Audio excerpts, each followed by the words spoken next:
members' business debate on motion 18901 in the name of Jeremy Balfour on #Purple Light Up, a global movement for change. And this debate will be concluded without any questions being put. Would those members who wish to speak in the debate please press the request to speak buttons? And I call on Jeremy Balfour to open the debate for around 7 minutes, please, Mr Balfour. Thank you, Deputy Presiding Officer. I'm delighted to have the opportunity to lead the debate this afternoon to highlight the Purple Light Up campaign, which celebrates the economic power of disabled people across the globe. And can I thank members from all parties who supported my motion. Today, as you'll be aware, Deputy Presiding Officer, is UN International Day of Persons with Disabilities, and it always marks on the 3rd of December. It's a chance for Scotland, the UK and the wider world to celebrate disabled talent and to highlight the valuable economic contribution that the disabled community make to our economy. The colour purple is becoming linked with disabled rights. In November, we had the launch of Purple Tuesday, a campaign designed to focus on changing the customer experience for disabled people. This was a huge success. Large retailers and tourist experiences such as Sainsbury's, Asda, the Body Shop, Edinburgh Zoo, the St Enoch Centre in Glasgow were amongst many organisations that pledged to commit to taking even just one action to improve the experience for the disabled customers. This action can be something as simple as staff training, inclusive marketing, turning down the music to have quiet hours and other things such as that. One such action that I've been championing over the course of this year and others is the increasing the availability of change-in-place toilets, facilities which are larger than standard disabled toilets with additional equipment for more complex needs. Again, I wrote to key businesses here in Lothian and was delighted to meet with the Edinburgh Botanic Gardens, the Giles Shopping Centre, Dalkeith Country Park and the King's Theatre, who have all come on board and have committed to introducing change-in-place toilets into their current redevelopment plans. This move will be further strengthened by the passing of the new Scottish Planning Bill, which regulations come into force today, where there is an amendment to ensure that change-in-place toilets is required in all planning applications for new retail facilities over 10,000 square metres and other large buildings such as schools, motorway services and hospitals will come into force. And Purple Tuesday is not without its financial merit. I'm sure that many of you are aware of the huge untapped potential of the Purple Pound, the term given to the potential spending power of the disabled community. It is estimated that the value of the Purple Pound in the UK economy could be as much as 249 billion, a figure which surely cannot be ignored. But disabled customers are just part of the Purple Disabled movement. The Purple Light Up campaign is led and designed to celebrate the economic contribution of disabled employees in the workforce. It is directing the spotlight to the power of disabled employees as well as customers and the economic and social benefits of retaining disabled employees. As the convener of a cross-party group on disability, the benefits of recruiting disabled people and the barriers that many businesses perceive there is to be in recruiting disabled people are discussed on a regular basis. Barriers such as a lack of understanding and awareness of recruiters, concern over the cost of reasonable adjustments that might need to be made, or potential loss of productivity due to health issues or absences from work. But many of these barriers can be easily overcome. The Royal Blind Organisation, in their submission to this debate, highlighted the importance of a guaranteed interview scheme and the importance of placing adverts in places where disabled people have the best chance of being made aware of job vacancies, such as occupational therapy departments, job websites, and good online accessibility, and through disability employment advisors in job centres. And disabled people need to be encouraged to self-declare their disability without fear of stigma or being overlooked for a position. One key way of overcoming the reluctance to recruit disabled people is the introduction and encouragement of disabled workplace employee networks or resource groups. We need to harness the power from within organisations. These groups can be instrumental in ensuring that disabled employees are recruited, welcomed, empowered, and to share their experiences, share their knowledge of how they have got on. A good example of this is Scottish Water, where the Disability Forum is one of their 7 employee-led Belong networks, and they have been instrumental in putting disability at the forefront of Scottish Water employee initiatives, such as Wellbeing Calendar, and hosting a Scottish Wellbeing Conference on which it feels like to experience certain physical health conditions, such as dyslexia. These types of groups can help drive cultural change and stop employers worrying that recruiting disabled people means costs spent on making workplace adjustments and potential time off. Workplace disabled networks can come together across the country, facilitated by organisations such as Purple Space, whose founder Kate Nash is the vision behind Purple Light Up campaign. For companies signing up to the Light Up Purple campaign, they are signalling that they are agreeing to put disability on their board agenda, showing a willingness to improve the lived experience of their disabled employees, and supporting the campaign to build disability confidence. Now, I recognise that both the Scottish Government and the United Kingdom Government have set good targets and challenging targets. But I would urge the Scottish Government, business and organisations to listen to the disabled workforce and help overcome the systematic barriers obstructing their employment and economic empowerment. Ensure the Scottish Government meet their target to reduce the disability employment gap by at least half by 2038. Finally, Deputy Presiding Officer, I want to commend the Purple Light Up campaign today, but not only today, but hope that all businesses across the calendar year will seek to be open to those with disabilities, to give disability people confidence to go and join them, to shop in them, and to see all our lives enhanced by that. Thank you very much. We'll move on to the open debate and speeches of around 4 minutes, please. Jackie Bailey, followed by Stuart Stevens.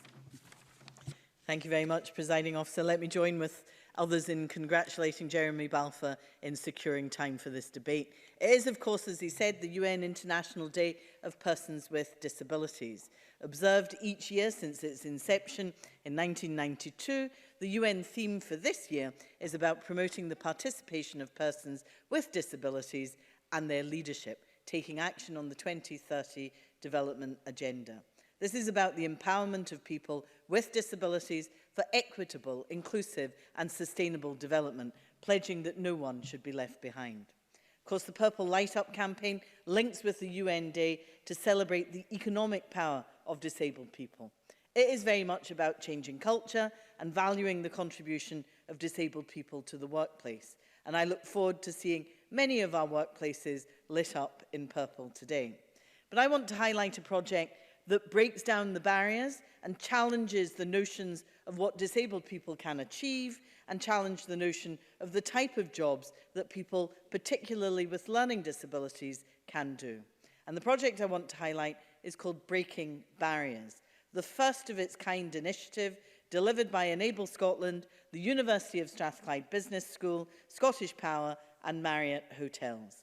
Young people with learning disabilities attend one of the leading business schools in the UK, and they get access to a world-class education. They achieve accredited qualifications and graduate alongside their peers, and they also gain real work experience and, in many cases, employment. Now, we know that about 40% of school leavers go on to university, but only 4% of young people with learning disabilities do so. And that is a significant gap. And only 7% of people with learning disabilities are actually in employment. So employers are frankly missing out on a very talented, very skilled, very loyal workforce because they can't see beyond that person's disability. Employers involved in the Breaking Barriers project get to work with the young people on work experience, and many of them have taken them on permanently. Let me tell you what one of the graduates, Joe Kingdom, had to say. I got involved with breaking barriers through Enable Works. I'd had some negative experiences with higher education in the past and had decided that it just wasn't for me. But breaking barriers changed all of that. And through it, I've achieved things that I didn't think were possible. Getting an accredited qualification and work experience has done so much for my self-esteem. It's been amazing. It just goes to show that with small differences being made, every experience can be made inclusive for everyone. I have to say, Presiding Officer, during his work placement at Scottish Power, Joe worked in several different departments and got to discover his passion for renewables. The enthusiasm shown by Joe in completing his work placement was recognised by Scottish Power, who offered him a long-term position. So this is a groundbreaking partnership, but one that delivers real results and will help close the disability employment gap. I congratulate all involved because it is giving genuine opportunities to young people, enabling them to reach their economic potential, and it benefits our economy too. What's not to like about it?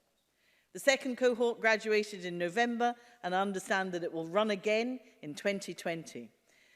Presiding Officer, as the convener of the cross-party group on learning disability, I know that this is the kind of thing that makes a difference, and on this day, I commend it to the Chamber and to the Minister.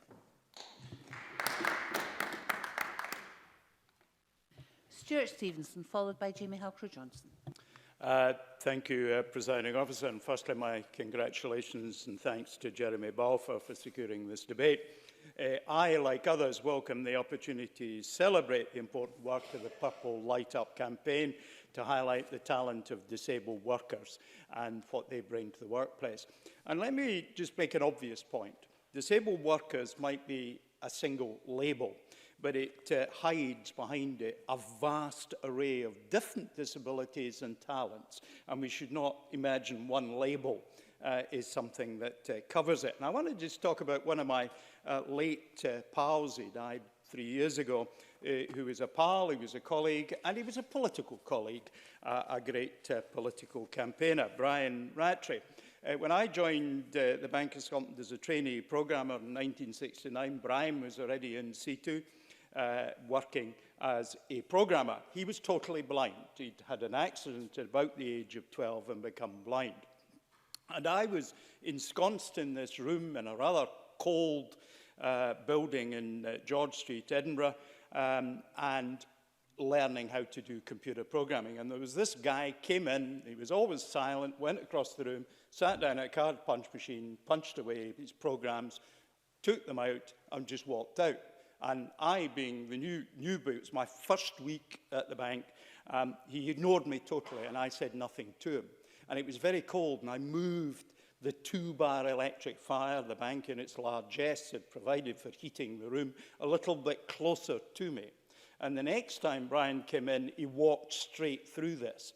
And it was only then, after 3 or 4 days, that I realized Brian was blind. Because so adapted was he to his environment that I was unaware of it. And he wasn't ignoring me because he was rude. He definitely didn't ignore me after he tripped over my fire.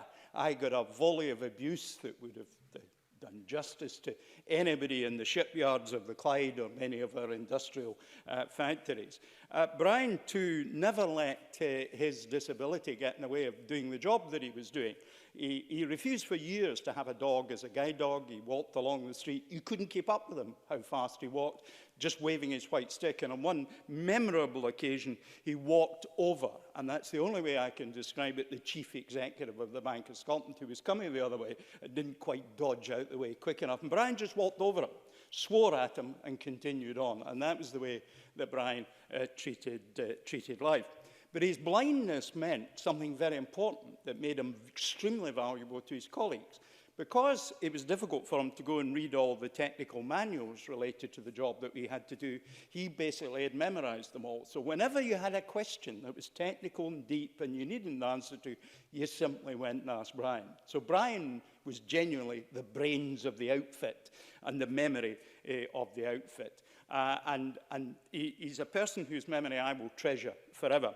We had John, who was also blind. He had very slight sight, and John's hobby, amazingly enough, was flying gliders. He never got to go solo, but he used to love looping the loop in a glider under supervision. So there is no limit to what people can do, except those limits that we impose upon them. And I think that's an important point. Now, Jeremy Balfour referred to the Scottish Government's work. We've seen a decrease in disability unemployment, which is good. But I would say that the target of halving disability by 2038, we're just on target for that. I'd certainly like to see us moving a little bit faster. The government itself is recruiting more disabled staff. We identified in 2018 that 16% of recruits identified as disabled. It was 8% 2 years earlier. So the government's doing its bit. Others must also help create a society where disabled people generally have equal access to education, as Jackie Bailey referred to, because of the contribution that they can make. Programmes such as Fair Start Scotland are making a big difference, and the improved participation of young people in Modern Apprenticeships programme is removing some of the barriers that disabled people experience. The motion calls on businesses, disabled organisations, governments, etc. to listen, to innovate. I see evidence that they are, but we've a lot more still to do, Presiding Officer. The last of the open debate contributions is from Jamie Halcrow-Johnson. Thank you, Deputy Presiding Officer. Can I also thank my colleague, Jeremy Balfour, for bringing this members' debate to the Chamber and raising an issue that's close to the heart of many of the members here. As others have highlighted, today is also United Nations-led International Day of Persons with Disabilities, which the Purple Light Up campaign supports. And it's a relatively new movement, having been established just 2 years ago. However, since that time, it has become an important part of the grassroots movement to recognise the potential of people with disabilities around the UK and internationally. And here in Scotland, fewer than half of disabled people are in employment. For non-disabled people, the equivalent figure is well over 80%. And as a result, there remains a significant and very real underrepresentation of workers with disability in the labour market. And the disability employment gap remains substantial. But as Purple Light Up highlights, disabled people have a huge amount to offer our economy. And as we as a society have a duty towards people with disabilities, we have a responsibility to help them towards their aspirations and to realise their ambitions. We perhaps forget that for many, employment and economic participation represent independence. And for many, it is not the assumed outcome. So work must begin early. We should look not only at people currently moving into work, but also at the next generation of children with disabilities. They deserve to be able to look forward to the future with confidence, just as their friends and peers can do. Across the UK, we have seen major employers in both the public and the private sector engage with the Purple Light Up campaign. We've also seen action from government. The Scottish Government has set out their ambition to halve the disability employment gap, a welcome commitment that will be judged on its results. At a UK level, we have seen schemes like the DWP's Disability Confident campaign raising the profile of disability employment, and that's vital. And in some businesses, the barriers to adaptation for disabled employers can seem far greater than they actually are. My own region, the Highlands and Islands, has a proportionately larger share of small employers. These are businesses that often have had little or no experience of taking on staff with disabilities. For many, taking on staff themselves can be a big step. In these cases, awareness raising can be enormously beneficial. Sometimes the most important thing to have is simply somewhere to turn for advice and guidance and a point in the right direction. We will all have experience from across our regions and constituencies of some of the excellent examples that exist of disabled people being supported into work. In my own constituency, I visited the Highland Blindcraft, which has been providing meaningful, high-quality supported employment to people with sight problems and disabilities since 1881. And in Orkney, we have the Blythe Trust, a charity supporting mental health that also helps with work. And it's also supported in delivering the Scottish Mental Health First Aid, a programme supported by NHS Scotland that teaches how to approach people who may be suffering a crisis in mental health. Deputy Presiding Officer, this Parliament should be clear today to give its fullest support to disabled people in the workplace. Collectively, we should be addressing disabled people directly and acknowledge just how much we value their contribution, recognise the struggles they sometimes face, and affirm that we will do what we can to make sure that every individual has an equal chance to thrive and to succeed. But we are only part of this. It's also important disabled people themselves are involved in promoting employment, that they can lend their voice, both to employers and to other disabled people looking to enter work, to retrain or simply to advance in their chosen career. Because simply put, there are no better advocates for disabled people than disabled people themselves. And I wish Purple Light Up campaign every success. I now call Christina McKelvey to respond to the debate for around 7 minutes. Please, Minister. Thank you very much, Presiding Officer. I'm really pleased to have the opportunity to contribute to today's debate. I welcome the Purple Light Up campaign, but I obviously got the memo to dress in purple today. It is my honour to the Purple Light Up campaign, so I'll be hoping that Jeremy Balfour will have a purple tie on tomorrow. But it's really particularly apt on this day, as many people have mentioned. It's the International Day for Disabled People, and too many disabled people, as we've heard, face too many barriers, especially in accessing fair work. And in a tight labour market, as things change, this means that we are not accessing a talented labour pool or doing what we can to help make businesses and organisations much more diverse. Presiding Officer, you know, any employer will tell you that a more diverse workforce is a more productive workforce. But can I give you maybe an update on where we are in the Scottish Government and the range of actions that we're taking to address some of this? So, we've launched our new devolved employability programme, First Start Scotland, with over 2,500 disabled people in contact with the service since its inception. And that's great because people are going and accessing that support. We've increased modern apprenticeship funding for young disabled people, and we're implementing a health and work support pilot in Dundee and Fife to help disabled people and those with a health condition to stay in work or to move quickly back into work if their health worsens and they've had to take some time out of work.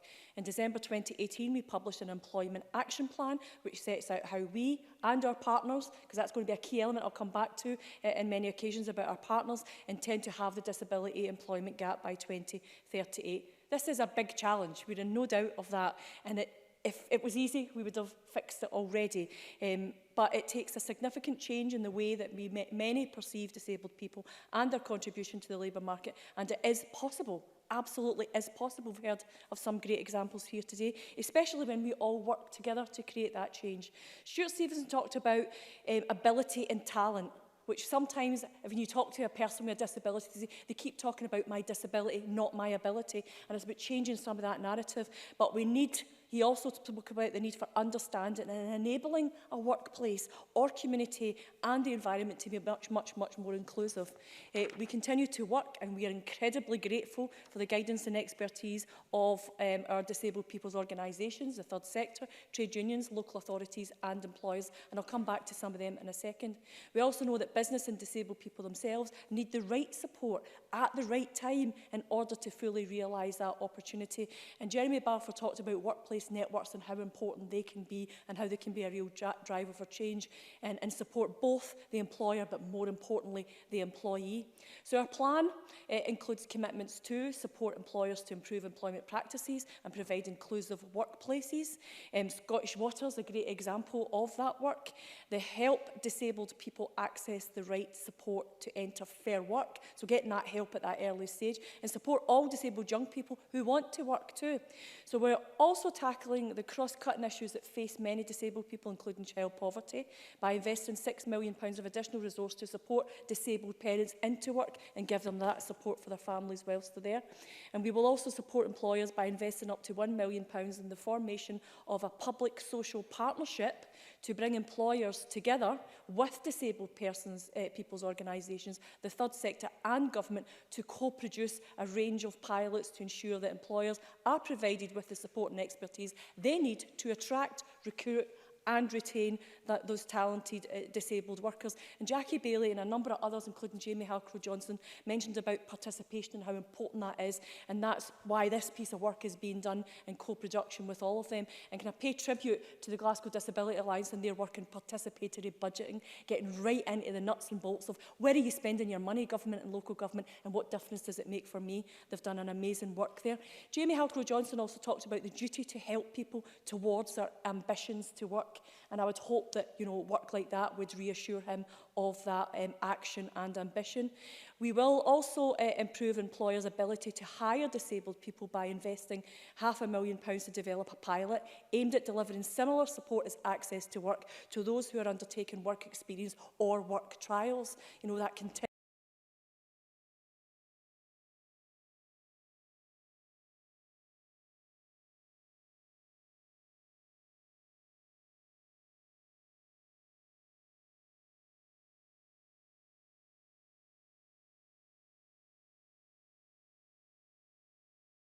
£22 projects with a total of £750,000 funding. Several projects focus on addressing labour market inequalities for disabled people, such as, and you'll be glad to know, Enable Scotland, working with businesses to identify barriers to the recruitment and retention of disabled people and people from a minority ethnic background. I would hope that would reassure Jamie Balfour about the work that we're doing in collaboration. Jamie Halcrow-Johnson also said that and I hope he would be pleased to hear this as well. He talked about some of the other organisations that we should work with. The Royal National Institute for the Blind, in collaboration with the Marriott Group, so third sector, disabled persons organisation working with the private sector, are producing a toolkit to support employees who have or experience sight loss, which I think is, feeds back into the points that Stuart Stevenson made about the colleagues that he worked with. I think it was great to hear about the Breaking Barriers project. As a young employment development officer in social work,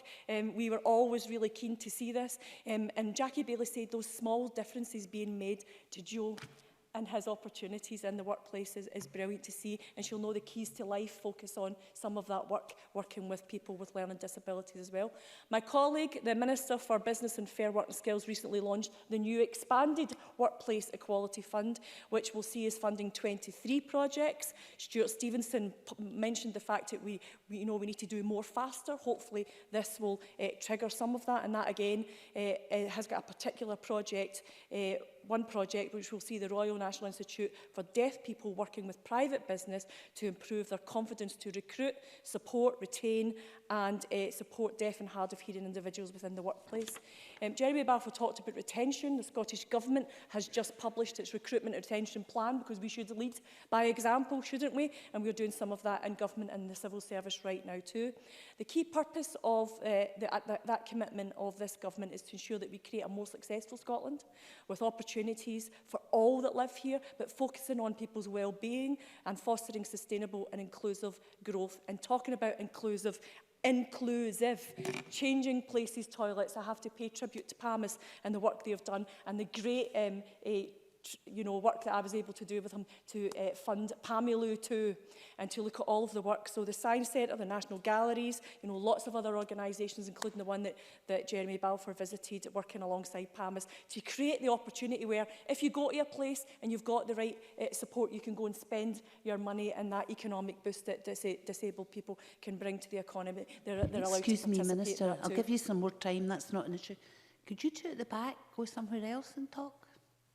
Thank you. Oh.